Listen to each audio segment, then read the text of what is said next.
جو ایک شخص نے اسٹیڈیم میں اپنے دوست کو داخل ہوتے دیکھ کر پوچھا، ارے تم تو اپنی بیوی کے ساتھ شاپنگ پہ جا رہے تھے، یہ اچانک فٹ بال میچ دیکھنے کیسے چلے آئے؟ دوست: اصل میں اور میری بیوی شاپنگ کے لیے گھر سے نکلے ہی تھے کہ راستے میں میری بیوی کی پرانی سہیلی مل گئی تھی۔ میں نے سوچا جب تک دونوں سلام دعا کرتی ہیں میں میچ دیکھ لوں۔ جو ایک ڈاکٹر اور ایک وکیل دونوں ایک ہی لڑکی سے پیار کرتے تھے۔ ڈاکٹر روزانہ ایک سرخ گلاب لڑکی کو دیتا تھا اور وکیل روزانہ لڑکی کو ایک سیب دیتا تھا۔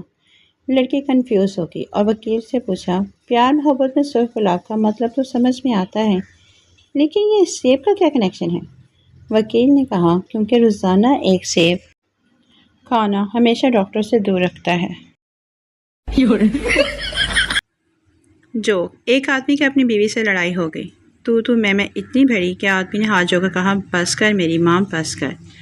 اب بیوی کو ماں کہہ دیا تو مذہبی معاملہ آ گیا۔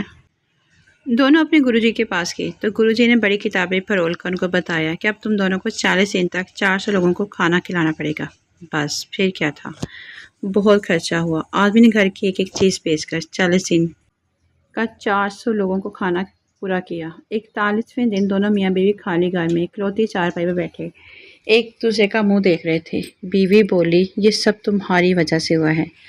آدمی نے غصے سے بیوی کو دیکھا اور بولے، پھر چھیڑنی پڑی اپنے پیو نو۔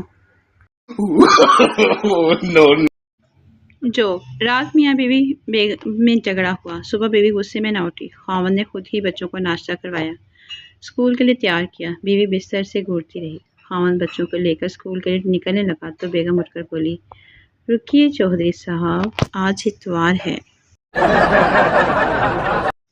جو سردار کا بیٹا سردار سے، ابو جی میری دور کی نظر کمزور ہو گئی ہے۔ سردار بولا، باہر آؤ بیٹا۔ باہر نکلا تو سردار نے پوچھا، وہ آسمان پر کیا نظر آ رہا ہے؟ بیٹا بولا، ابو جی سورج سے سورج۔ سردار نے اسے ایک زوردار تھپڑ مارا اور بولا، انی دیا ایسا ہور دور کی ویکھنا ہے؟